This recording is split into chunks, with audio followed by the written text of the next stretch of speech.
Auzubillahiminashaitanirrajim. Bismillahirrahmanirrahim. Ladies and gentlemen, Assalamu alaikum. This is me, Sara Baloch, and I warmly welcome each one of you to the mega transmission of PSL Season 9. We call it Cadbury Dairy Milk PSL Hungama. The show has been presented to you by Lifebuoy Herbal Shampoo, brought to you by Kaizen Paints, powered by HBL and refreshed by Coke.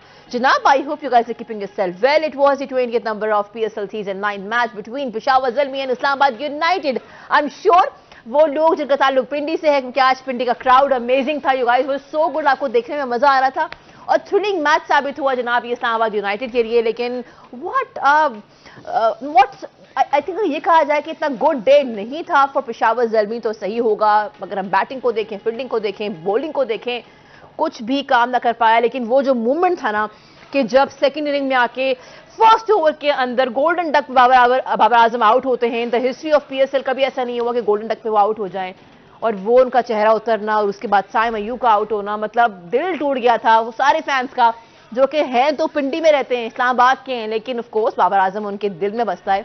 So yes, it was not a good day for Babar Azam. And of course आज की अगर हम match की discussion करें तो 196 run on board किए जनाब Islamabad United ने 4 विकेटों के नुकसान पे. पेशावर ज़ल्मी आया 167 स्कोर किया 9 विकेटों के नुकसान पे.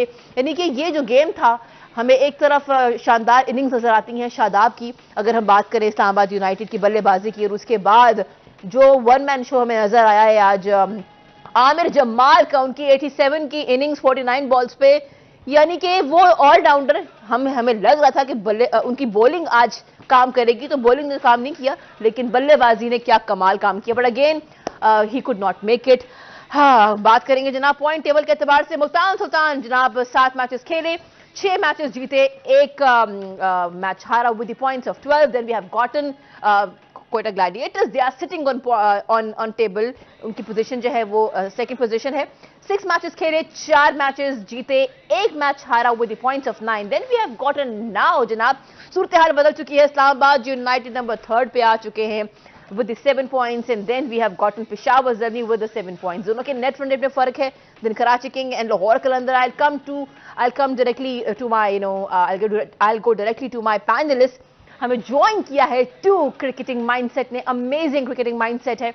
वेलकम करते हैं हम फॉर्मर कैप्टन को. अस्सलाम वालेकुम, कैसे हैं आप मलिक साहब? थैंक यू सारा, आप कैसी हैं? अल्हम्दुलिल्लाह जी, आई एम ऑल वेल. और हमें ज्वाइन किया है हमारे फॉर्मर पेसर ने, अब्दुल रऊफ साहब ने. अस्सलाम वालेकुम जी. वालेकुम सलाम. खाना वाना खा लिया आप लोगों ने? Enjoyed your meal? आपने तो बहुत अच्छा खाया. हाँ जी, बड़ा मजा आज हम सबने किया. We had good dinner. लेकिन हम ना इतने कोई खुश हैं नहीं. उसकी वजह ये है कि बाबर आजम ने क्या किया. Sir, I would come to you. ये देखे ना, किस्मत चेंज हो गई है. इस्लामाबाद यूनाइटेड और पेशावर ज़ल्मी के पॉइंट्स तो सेम है, लेकिन नेट रन रेट में फर्क आ गया है. ये बाबर आजम से आज क्या हुआ? गलती क्या थी? क्या was Naseem Shah too good, या बाबर आजम को समझ में नहीं आया कि मैं कैसे आउट हो गया हूँ? उनको वो सिंगल नहीं लेना चाहिए था. हुआ क्या, क्यों आउट हो गया बाबर आजम? नसीम ने कुछ नहीं किया. बाबर रन आउट हुए और वो क्रिकेट में ऐसा हो जाता है. मगर ये था कि अर्ली ऑन बाबर ऐसी गलती करता नहीं है. वो सिंगल ऐसी रिस्की सिंगल लेता नहीं, पर गेम का हिस्सा है, हो जाता है. पर आई थिंक मेरा ख्याल है, देखें बाबर के इर्द गिर्द ही टीम घूमती है. आज आपको रियलाइज़ कर लेना चाहिए लोगों को कि जैसे ही बाबर आउट हुआ, एकदम पेशावर जो थी वो अंडर प्रेशर आ गई और उनसे वो खेल नहीं पाए. एकदम 4-5 आउट हो गए. मगर ये मैं एक बात करूँगा, उसके बावजूद 5 आउट होने के बावजूद आप देखें कि किसी टाइम भी ऐसा नहीं लग रहा था कि पेशावर ये मैच नहीं जीत सकता. जमाल से आप एक्सपेक्ट नहीं कर सकते थे कि इतनी अच्छी इनिंग है. उसकी रीज़न ये थी कि विकेट इतना अच्छा था कि यहाँ कोई भी प्लेयर जो है जो थोड़ा सा सेंसिबल खेलेगा वो स्कोर कर सकता है. अगर आप इस्लामाबाद की इनिंग देखें, इस्लामाबाद की 2 विकेटें गिरने के बावजूद, जिनकी हम बहुत तारीफ कर रहे थे, एलेक्स हेल्स की और मनरो की, दोनों आउट हो गए. उसके बावजूद उन स्कोर करने की वजह क्या थी कि वो उनका पैनिक बटन दबा हुआ था कि हमने अगर 200 स्कोर नहीं किया. ये गुड लक थी उनकी. ये मैं आपको बताऊं, इस्लामाबाद की गुड लक थी कि इस्लामाबाद के माइंड में ये था कि अगर हमने 200 स्कोर नहीं किया तो हम ये मैच नहीं जीतेंगे. और उसी चक्कर में वो तेज़ खेलते रहे. आप देखें, शादाब आया, उसने एक बॉल नहीं रोकी, और ये विकेट ऐसा था कि यहाँ ये बॉल पे बैट आ रही थी. ये नहीं था कि बॉल रुक रहा है बैट पे बॉल नहीं आ रही, तो उसका उनको फ़ायदा हुआ। को एक रिदम में मारते रहे शॉटें और शॉटें लगती रहीं। इधर प्रॉब्लम ये हुई पेशावर में कि बाबर के आउट होने से एकदम अंडर प्रेशर आया। और दूसरी बात, हमने याद होगा पहले सेगमेंट में कहा था कि ये नए बॉल पे ये बॉल स्विंग करेगा, सीम करेगा, और उसको अफगानिस्तान वाला जो नवीनुल हक को खेलना चाहिए, क्योंकि नए बॉल पे ये थोड़ा सा मॉइस्चर होगा तो फ़ायदा होगा। आप देखें नसीम शाह ने बड़ी अच्छी बॉलिंग की, हुनैन ने बड़ी अच्छी बॉलिंग की, इसलिए कि नए बॉल को वो हेल्प कर रही थी। बाबर के आउट होने से एकदम पैनिक किया, और 5 आउट होने के बावजूद मैं समझता हूँ कि ये ऐसी विकेट थी जिस पे 200 रन बड़े आराम से चेज हो सकते थे। अगर बाबर आउट ना होते, अर्ली ऑन विकेट उनकी रन आउट ना होते, तो ये सिचुएशन टोटली डिफरेंट होनी थी। क्योंकि ये इतना इस विकेट पे मैं समझता हूँ, देखें हम बार बार कहते थे 200 प्लस वाला जीतेगा, मगर ये उल्ट हो गया। उसकी रीज़न ये है कि बाबर के आउट होने की वजह से सारी टीम अंडर प्रेशर आ गई। नाजरीन, बाबर अगर पेशावर ज़ल्मी में हो या वो नेशनल टीम में हो, हमने देखा है कि जब बाबर आउट हो कुछ नहीं हो पाता। अगेन बाबर के आउट होने के फौरन बाद साइब अयूब आउट हो गए 5 विकेटों के नुकसान के बाद। यू राइट सर, जिस तरीके से आमिर जमाल ने आज, आप अगर उनको चेक करें, उन्होंने जो 6 हिट किए हैं वो 6 किए हैं, उन्होंने बाउंड्रीज 8 हिट की हैं। क्या कमाल उनकी इनिंग्स थी। एंड रोजी जब वो आउट हुए हैं मुझे बड़ा अच्छा लगा, जैसे वो आउट हुए ना सबने उनको बहुत अप्रिशिएट किया, शादाब ने किया, सब ने, तो वो बड़ा एक मोमेंट था आज का। बिल्कुल, देखें कोई भी अच्छा खेल रहा हो और उसको अप्रिशिएट करना, मेरा ख्याल ये एक स्पोर्ट्समैन स्पिरिट है कि आप किसी को अगर अच्छा खेला है तो उसको अप्रिशिएट करें। मेरा ख्याल है अगर मैच हार जाते इस्लामाबाद तो शायद उसको अप्रिशिएट ना करते। रऊफ, आई कम टू यू। हम बॉलिंग के बारे में बात करते हैं। आज इस्लामाबाद जब आया, ठीक है जी जनाब, उन्होंने 196, ओके जी, ये सवाल ब्रेक के बाद, क्योंकि I can't really help it, keep watching, because देखिए इस्लामाबाद ने आज मैच जीता है और थ्रिलिंग मैच था। We will have a detailed discussion on it. Keep watching PSL हंगामा।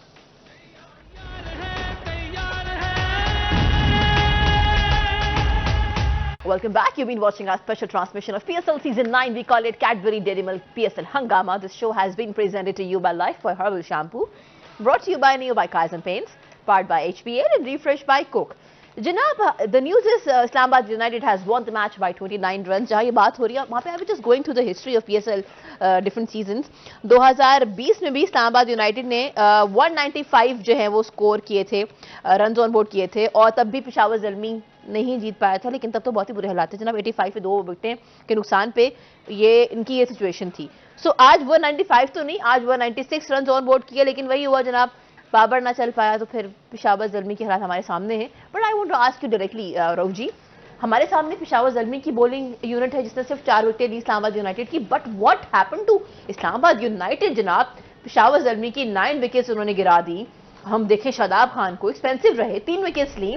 रुमान रईस इकोनॉमिकल रहे, 28 रन दिए, 2 विकेटें ली। नसीम शाह जनाब 26 रन दिए, 1 विकेट ली। तो इनका तो बॉलिंग यूनिट एकदम एक्टिव हो गया।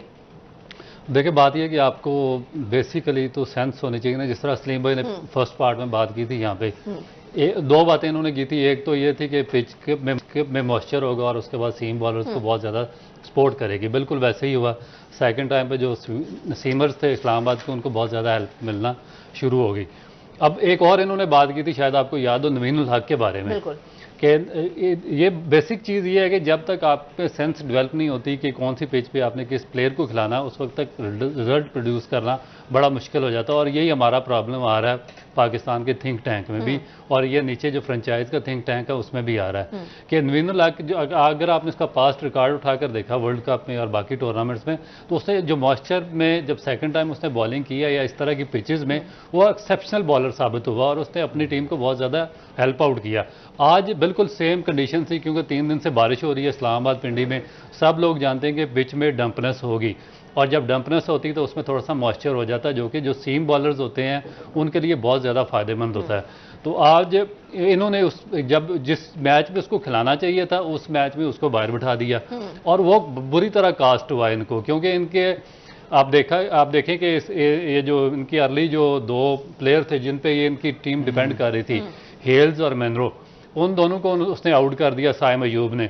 मगर उसके बाद अगर इनके पास नवीन उल हक या इस तरह का एक बॉलर होता है जो कि यूटिलाइज कर सकता है कंडीशंस को, उसने 1 या 2 विकेटें लेनी थी और उसके बाद 150 बड़ा मुश्किल होता है इनके लिए अचीव करना, 150 160 का टारगेट। अब जो बाकी बॉलर थे वो जो सिचुएशन थी उसको हैंडल नहीं कर सके और स्कोर ओपन हो गया और 196 रन पर वो चले गए। दूसरी इनिंग में जो पिच थी उस पर डेफिनेट, क्योंकि जब रात होती है थोड़ा सा मॉइस्चर में और इजाफा हो जाता है, ड्यू फैक्टर इन्वॉल्व होता है, तो उसमें जो नसीम शाह थे वो अनप्लेबल हो गए कम्प्लीटली। और उसके बाद जिस तरह उनके भाई ने अनहैन ने बॉलिंग की या रुमान रईस ने, वो एक्सेप्शनल बॉलिंग थी क्योंकि ये सीजनल बॉलर है। बाबर के आउट होने से भी बड़ा उसके बाद जो बाबर के आउट होने से टोटली जो टीम है वो एक शेल में चली गई और उससे वापस नहीं आ सकी। किसी हद तक कोशिश ज़रूर की आमिर जमाल ने और उसके बाद वाल्टर ने, मगर आमिर जमाल तो स्कोर करते रहे। वाल्टर से जो 30 बॉलें उसने खेली हैं उनमें वो बाउंड्री कंसीड नहीं कर सका, जो कि अगर वो कर जाता मेरा ख्याल है कि 2 या 4 बाउंड्रीज उसकी भी लग जाती तो मैच क्लोज जा सकता था। मगर असल चीज़ ये है कि उन्होंने पिच के हिसाब से जो टीम थी वो सही तौर पे मुंतखब नहीं की पेशावर की ज़ल्मी ने। अच्छा, मैं कमेंटेटर्स को भी सुन रही थी, उन्होंने कहा कि अभी तक मैनेजमेंट कुछ बता नहीं रही कि नवीन को क्यों रिप्लेस किया है। तो अब ये भी है कि अननोन रीजन है फिलहाल तो हो सकता है कि कुछ देर में या पता नहीं कल तक वापस आई जाए बात की भाई कि why Naveen was not a part of the playing 11, है ना भाई।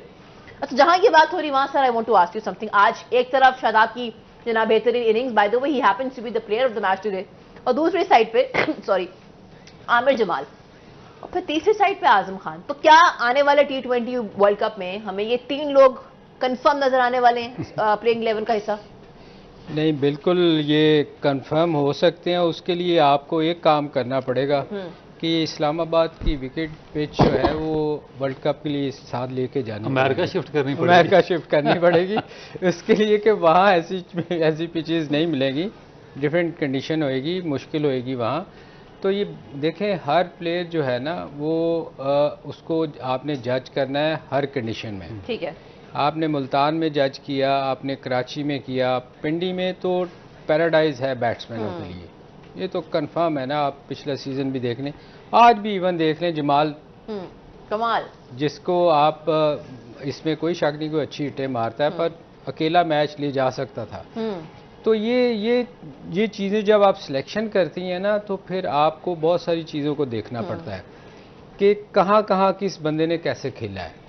फिर आप जाके एक टीम बनाते हैं ना। आप एक इस्लामाबाद की पिच से तो मेरा ख्याल है राउफ और मैं भी बैटिंग करें तो शायद हमें भी सिलेक्ट कर ले तो एक पिच से आप सिलेक्ट नहीं कर सकते, बड़ा मुश्किल है उसके लिए। तो आप ओवरऑल देखें कि ओवरऑल मुख्तलिफ कंडीशन में जिसने स्कोर किया है उसमें रिजवान को आप देखें ना, हर कंडीशन में उसको स्कोर कर रहा है। तो आप इस तरह का एक वो जो आप हमेशा कहते हैं ना गुलदस्ता, हाँ, बुके बुके जो है ना, वो उससे आप पिक करते हैं कि आपने कहाँ कहाँ अच्छा किया, किस कंडीशन में किया है। इस एक विकेट से आप टीम सेलेक्ट नहीं कर सकते। अच्छा, आपने बात की इसमें थोड़ा सा ऐड कर दूं मैं, ये मेरा ख्याल है कि ये जो चीज़ है ये हमारे आई एम सॉरी सर, हम यहीं से कंटिन्यू करेंगे बिकॉज ये जो बात करें बहुत इंपॉर्टेंट है। Keep watching PSL Hungama, we will be right back and we will have his inclusion of his statement. या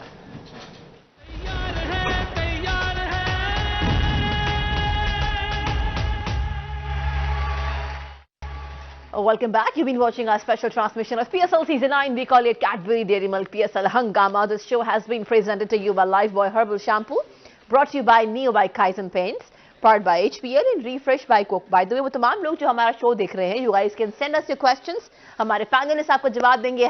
#PSL Hangama. You can send your messages on my Instagram, which is Sara Baloch Official. मैं बनूंगी आपकी आवाज। लेकिन हम discussion कर रहे थे batters पे। Rauf ji, you were adding something to it. Selection पे मेरा ख्याल है कि सलीम भाई ने जिस तरह बात की थी बड़ी इंपॉर्टेंट बात है, और मेरा ख्याल है कि जो भी कोई सुन रहा है पाकिस्तान के क्रिकेट बोर्ड में या मैनेजमेंट कमेटी में या चेयरमैन, उनको ये चीज़ सामने रखनी पड़ेगी, क्योंकि सिलेक्शन बड़ा मेजर इशू है पाकिस्तान का। आप टीम यहाँ से सिलेक्ट करके लेकर चले जाते हैं एक परफॉर्मेंस पर, 2 परफॉर्मेंस पर, मगर वहाँ पर जाकर आप जो मेजर इवेंट्स होते हैं आपके लड़के परफॉर्म नहीं करते और आप मेजर इवेंट्स में बाहर हो जाते हैं। पूरे 25 करोड़ की नज़र आपकी टीम पे होती है, मगर जब परफॉर्म नहीं करती मायूस होते हैं और उसके बाद हमारी डिस्कशन शुरू हो जाती है। तो ये डिस्कशन पहले होनी चाहिए, और इस पर उन्होंने बड़ी वैलिड बातें ये की हैं कि आपको मुख्तलिफ कंडीशंस में प्लेयर को परखना पड़ेगा। आपके जो सिलेक्शन कमेटी है, थिंक टैंक है, उनको टाइम ग्राउंड्स में लगाना पड़ेगा। ये नहीं कि अगर इस्लामाबाद की पिच पर एक बैट्समैन ने 2 अच्छी इनिंग खेल दी तो आपने उसको पिक किया, वर्ल्ड कप की टीम में डाल दिया।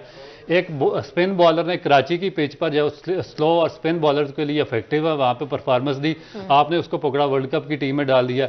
एक फास्ट बॉलर ने अगर मुल्तान की ओवरकास्ट कंडीशंस में या जहां पर पिच सीमर्स को सपोर्ट कर रही थी या लाहौर में, वहां पर अगर उसने बॉलिंग अच्छी कर दी, 2 स्पेल अच्छे कर दिए, तो आपने उसको वर्ल्ड कप के लिए सिलेक्ट कर दिया। ये नहीं होना चाहिए।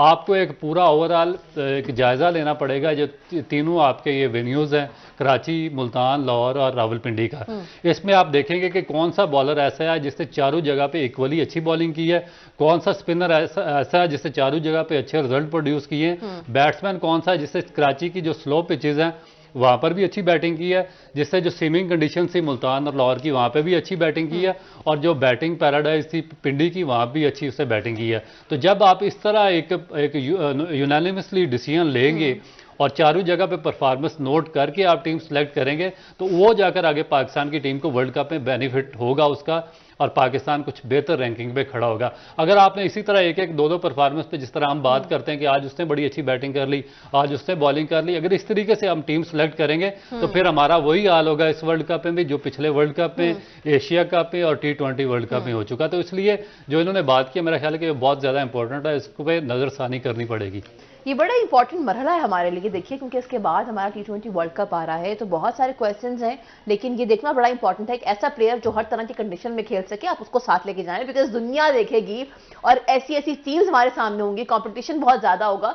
सो वी हैव नो टाइम कि हम कोई वक्त जाया करें, बहुत समझदारी के साथ हमें फैसला करना पड़ेगा। जहां हम ये बात कर रहे हैं वहां पे I come to you Saleem sahab, अगर हम देखें, I was just going to Mohammad Haris के स्टैट्स, PSL की बात करें या उनके T20 के हम स्टैट्स की बात करें या उनके T20 इंटरनेशनल के स्टैट्स की बात करें, 2022 और 2024 जनाब, कभी आते हैं 7 रन बनाते हैं, 28 बनाते हैं, मैक्सिमम जो उन्होंने रन बनाए वो 31, और अगर हम T20 PSL के एतबार से बात करें तो मैक्सिमम इनके जो है वो भी कभी 12, कभी 19, कभी 6, कभी 7। सर ये 1 डाउन खेल रहे हैं, और ये क्या खेल रहे हैं और ये क्यों है टीम के अंदर? देखें, ये रऊफ ने जो अभी मेरा ख्याल बड़ा क्लियरली वाजे किया है इसी चीज़ को कि आप देखें, हारिस ने एक या 2 इनिंग थोड़े थोड़े स्कोर किए थे ऑस्ट्रेलिया में, कुछ चौके छक्के मारे थे, कोई एक आध और इनिंग PSL में शायद कोई खेली थी। उसके बाद हम हाइप क्रिएट कर देते हैं उस प्लेयर की कि इससे अच्छा पाकिस्तान में प्लेयर ही कोई नहीं है, ये पाकिस्तान का विव रिचर्ड है, बैरी रिचर्ड है, मतलब उसको पता नहीं किस किस के साथ मिलाते हैं। तो हमारे एक कप्तान थे पाकिस्तान क्रिकेट टीम के, वो इस तरह प्लेयर्स के साथ करते थे और हम हंसा करते थे कि 2 मैचों के बाद इसको गालियां पड़ी होनी है, और वो एग्जैक्टली उसको गालियां पड़ती थी। कैप्टन कौन थे? नहीं, वो नहीं बता सकता, वो सीक्रेट है। Okay. तो ये हम जो बार बार एक चीज़ कहते हैं कि हर कंडीशन में देखना पड़ेगा आपको। अब आप देखें ना, हारिस रऊफ को कहाँ आप देख रहे हैं, स्ट्रगल कर रहा है ना। तो ये अब हम लोग ही जो उसको उठाते हैं, जो बैठ के, जो हमेशा मैं कहता हूँ कुछ जर्नलिस्ट जो लॉबियाँ हैं वो उठा देती हैं, कभी हम पूरा सीज़न उस प्लेयर को नहीं देखते कि इसने पूरा सीज़न क्या किया है। वो हम देखे बगैर 2-1 इनिंग से हम उठाते हैं और उसको ले जाते हैं, फिर वो पूरा साल हम बैठ के उसको रोते रहते हैं कि यार पाकिस्तान ने इतना पैसा लगा दिया, इसने कुछ किया नहीं। उसकी रीज़न ही यही होती है कि हमारा विजन ही कोई नहीं है, हमें पता ही नहीं कि इसकी एबिलिटी कितनी है। वो जो लगाए जाते हैं जो सो कॉल्ड सिलेक्टर्स, उनको इतनी वो उनकी अकल ही नहीं है इतनी कि वो इन चीज़ों को देख सके। वो बस जो परफॉर्मेंस का 1-2 की वो सिलेक्ट कर लेते हैं। ये गलत तरीका है, ये इस तरह नहीं होना चाहिए। How do you see Mohammad Haris inclusion in Peshawar Zalmi, and do you think कि next time, next जो innings होंगी, next match जो होगा, क्या बाबर आजम को रिप्लेस करना चाहिए मोहम्मद हारिस को या नहीं, चांस मजीद देना चाहिए? देखिए, मेरा ख्याल है जो सलीम भाई ने बिल्कुल सही बात की है। टेक्निकली जब तक आप साउंड नहीं होगी आपको वो नहीं चांस आपका बनता। टेक्निकली इनके पास या तो आपके पास सेकंड ऑप्शन ना हो, आपके पास हसीबुल्ला जैसा बैट्समैन बाहर बैठा हुआ है, विकेट कीपर बैट्समैन है, टेक्निक उसकी सबसे बेस्ट टेक्निक है। एक इनिंग भी उसने 42 रन की शायद इनिंग भी खेली है। क्यों नहीं खिलाया? देखें सलीम भाई, उसने 42 रन की इनिंग खेली थी, उसके बाद सेकंड मैच में उसको नंबर 7 पे भेजा और उसके बाद उसको ड्रॉप कर दिया गया। अच्छा, ये बाकी दुनिया की जितनी भी लीग्स होती हैं जिसमें IPL है, बिग बैश है, जो अच्छे इस तरह के प्लेयर्स होते हैं उनको डेवलप किया जाता है। हमारे जो टेक्निकली बेस्ट प्लेयर्स होते हैं उनको साइडलाइन किया जाता है। जैसे सर अब्दुल्ला शफी की मिसाल है लाहौर कलंदर से, लास्ट जो फाइनल हुआ लाहौर कलंदर का जो चैंपियन बनी है उसमें man of the match Abdullah Shafique थे। इस साल नंबर उसका बैटिंग ऑर्डर चेंज किया, नंबर 7 पे भेजा। तो आप उसको खिला रहे हैं और लोकल लीग में उसको बाहर निकाला हुआ है। कैसी अजीब सी बात है ये। तो ये अजीब स्ट्रेंज देखें, उसको नंबर 7 पे भेजा, फिर उसके बाद उसको टीम से ड्रॉप कर दिया। हसीबुल्ला अच्छा बैट्समैन है, टेक्निकली बेस्ट है, और उसको साइड पे पहले नंबर 6 पे भेजा, उसके बाद टीम से बाहर कर दिया। तैयब ताहिर को मुल्तान ने 4 मैचेस में बाहर बिठाया, फिर 2 मैचेस में खिला दिया। तो जब आप अपने यंगस्टर के साथ इस तरह करेंगे जो टेक्निकली साउंड होंगे, और फिर कंटिन्यूसली ऐसे लोगों को खिला रहे हैं, लड़कों को मैं किसी पे क्रिटिसाइज नहीं करता, मगर एक टेक्निक होती है। सलीम भाई बड़ा एक्सपीरियंस है इनके पास। टेक्निक कभी भी आप ये जो स्लॉगर्स होते हैं, टेक्निक वाइज जो अच्छा प्लेयर्स होता है उसके साथ नहीं कंपेयर कर सकते। आप आरएस को खिलाते हैं, उसकी टेक्निक इतनी अच्छी नहीं है। हैदर अली को इस्लामाबाद खिलाता है, उसकी टेक्निक अच्छी नहीं है। हम बार बार क्यों अब्दुल्ला शफीक की बात करते हैं या हम हसीबुल्ला की बात करते हैं, इस वजह से कि उनकी टेक्निक बहुत अच्छी है। बात हो रही टेक्निक के ऊपर और कंसर्न्स हैं जनाब मोहम्मद हारिस को लेके भी। we'll have a detailed discussion on it. Keep watching and keep sending your messages on #PSL Hangama.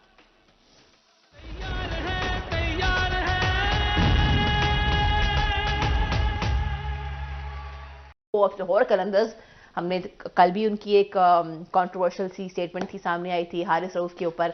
आज वो कह रहे हैं कि देखिए जी, शाहीन की कैप्टनसी के ऊपर सबने सवालात जो हैं वो खड़े कर दिए हैं। जिस शो को देखो, जिस तज्जियाकार को देखो, एवरीबडी इज कंसर्न्ड कि T20 world cup is coming, तो let's change the captain and if Pakistan will change the captain.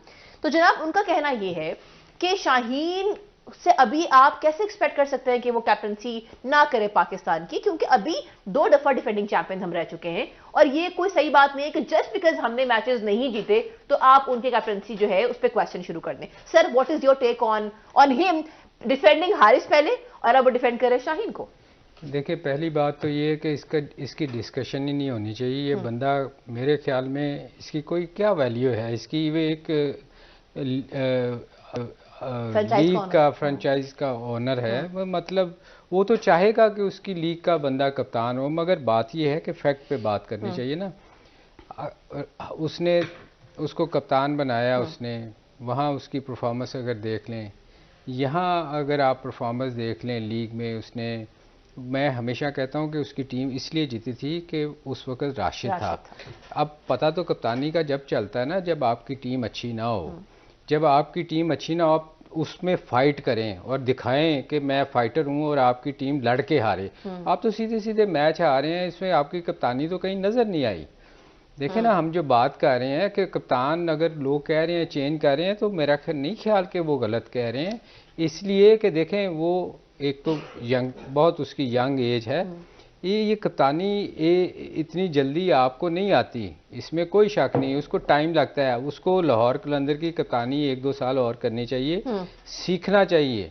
May be उसको लेटर ऑन किसी वक्त वो जाके अगर समझ आती है कि ये उस प्रोसेस से गुजर चुका है, तो ज़रूर कप्तानी करवानी चाहिए। मगर मेरा ख्याल अभी टू अर्ली है उसकी कप्तानी के लिए।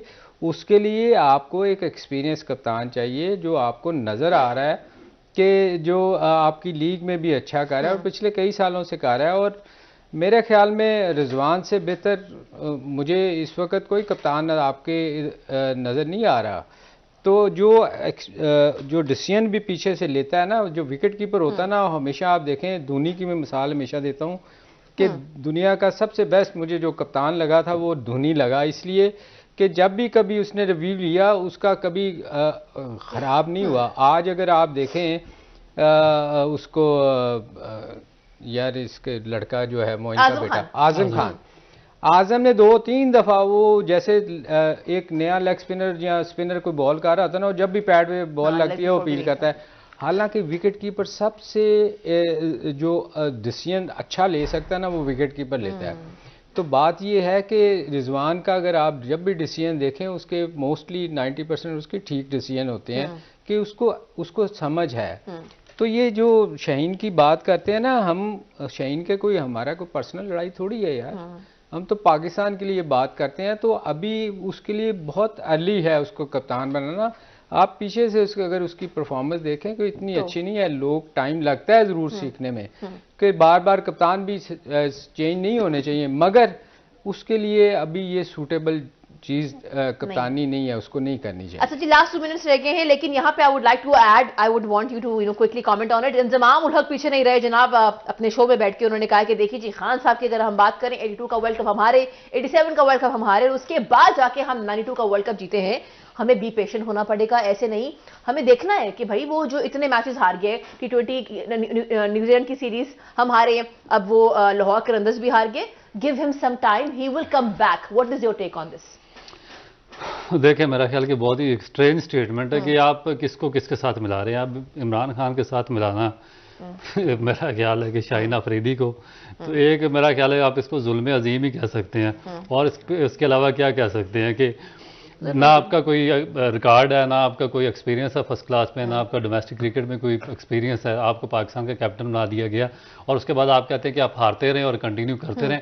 वर्ल्ड कप हम हार गए, T20 वर्ल्ड कप हम हार गए, एशिया कप हम हार गए, 4 सीरीज हम हारे हैं, 5वें छठे नंबर पे हम टेस्ट, वनडे और T20 में फिनिश कर रहे हैं। और हम कहते हैं कि जो जिस तरह चलता है वो पाकिस्तान टीम में आकर सीखता रहे और हम उसको चांसेस देते रहे। ज़्यादा बात यह है कि ये सब एक दूसरे के कहीं ना कहीं रिश्तेदार हैं और सब एक दूसरे को oblige भी करते फिर रहे हैं। तो हम इनके रिश्तेदारों को oblige करते रहे, पाकिस्तान मैच हारता रहे, ये कम अज कम हम तो नहीं अफोर्ड कर सकते। जी, मुझे लगता है आज ना इस पे डिस्कशन हमारी कंप्लीट हुई नहीं है, ये बात यहाँ पे खत्म हो जाती है। हैशटैग जुल्म अजीम है कि आपने खान साहब को मिला दिया है जनाब शाहीन शाह अफरीदी से। कल हम इसी को आगे कंटिन्यू करेंगे। This is me Sara Baloch signing out. Thank you for coming here and being a part of the show. आपका बहुत शुक्रिया। Give me your feedback on Sara Baloch official. जाते जाते पाकिस्तान जिंदाबाद। अल्लाह हाफिज़।